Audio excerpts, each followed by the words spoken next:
Some people claim to know where we go when we die.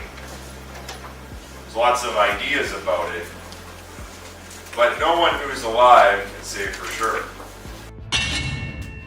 6 great fears. Number one fear that all people have is the ultimate unknown, which is the fear of death. And some people claim to know fear of death. Some people claim to know where we go when we die.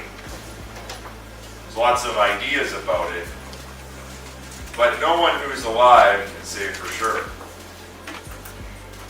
We don't really know. We have ideas. We have books written about it. But until you're actually dying and going into the white light, you don't get to know. Fear of death.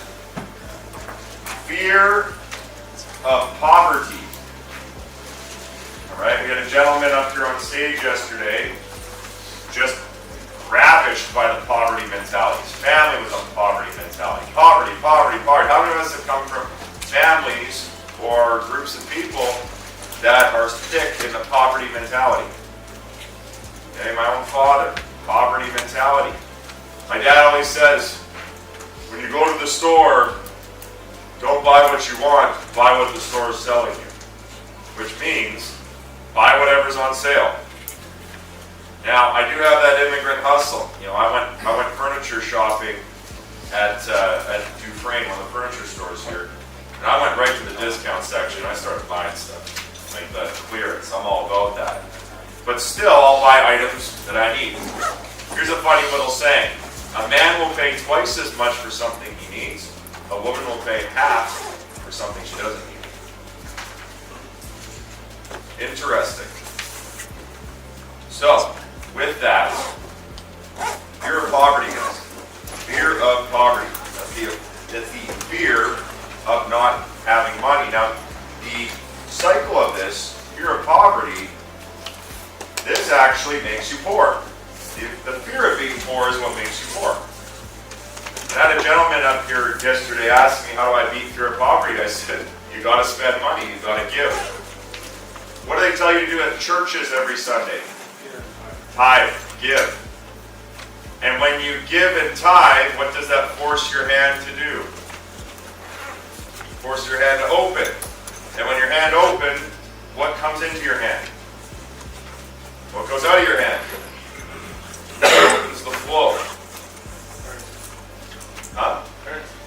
Currency. The currency flows.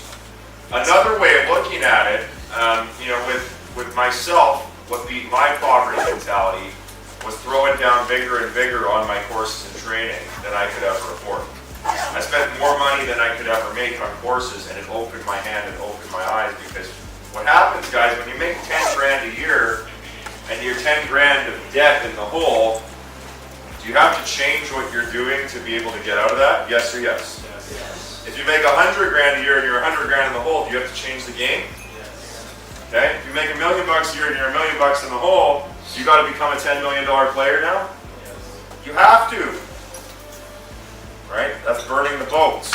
We're going to burn the boats, we have to move forward. So it's interesting. Part of what makes people develop is paying for their coaching. Making that payment is scary. It puts you on the hook, it holds you accountable, and when you succeed, you pay it off. And you go, holy crap, did I ever grow? People who go on payment plans don't succeed. Why?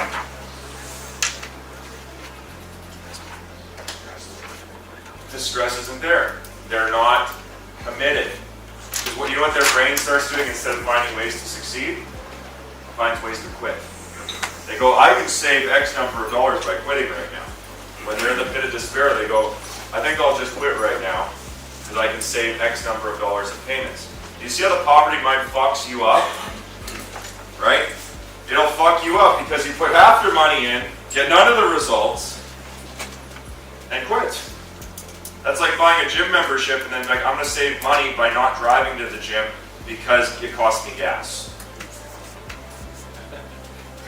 Right? You guys are laughing, that's some stupid shit, but there's probably people out there who buy a gym membership and probably justify and rationalize that the gas and the cost and the time and I can't afford it, and I don't have time to do it, and blah, blah, blah, blah, blah. Arnold Schwarzenegger says everybody can do at least 30 minutes of exercise a day.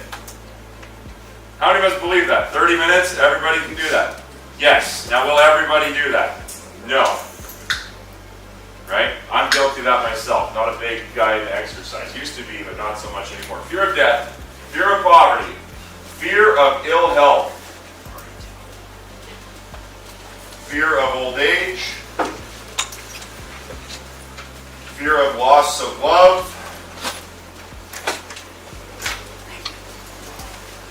fear of criticism.